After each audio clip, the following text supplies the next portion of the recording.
যুক্তরাষ্ট্রের ট্যারিফ বৃদ্ধিতে রীতিমতো ব্যবসা পরিচালনায় হিমশিম খাচ্ছেন উদ্যোক্তারা। এর মধ্যে বন্দর এবং অফডকের ট্যারিফ বৃদ্ধি মরার উপর খাড়ার ঘা হয়ে দাঁড়িয়েছে।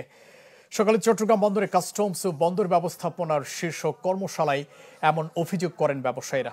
অর্থ মন্ত্রণালয়ের অর্থনৈতিক সম্পর্ক বিভাগের আয়োজনে কর্মশালায় উঠে আসে আমদানি রপ্তানি প্রক্রিয়ায় কালক্ষেপণ, রাজস্ব আদায়ে ধীরগতি এবং সার্ভার সমস্যা সহ নানা সংকটের বিষয়।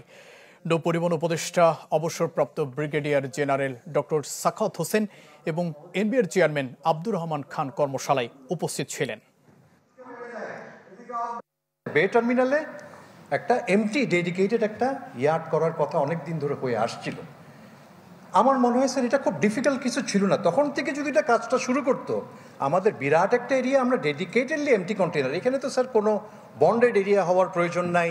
Chittagong port authority 41% tariff impose করে এবং এইটি স্টেক হোল্ডারের মতামতের ভিত্তিতে আসলে এটা সময় উপযোগী কোনোভাবেই হয়নি। আমরা 4 গুণ কস্ট বৃদ্ধি আমরা দিয়ে আসছি পোর্ট ইয়ের উপরে, সেটাতে আমাদের অনেক কস্ট বৃদ্ধি করেছে। গত 3 মাস থেকে আমরা দিয়ে আসতেছি। অর্ধকে কোনো বেশি বাড়া নাই, অর্ধ আসলে সার্ভিস দেওয়া, পোর্টকে সার্ভিস দেওয়ার জন্য অর্ধ গেছি। অর্ধ কোম্পানিগুলি কোনো ধরনের সুবিধা করতে পারছে না, ওদের লস হইতেছে, তবু কাজ করে যাচ্ছে আপনাদের জন্য, দেশের জন্য।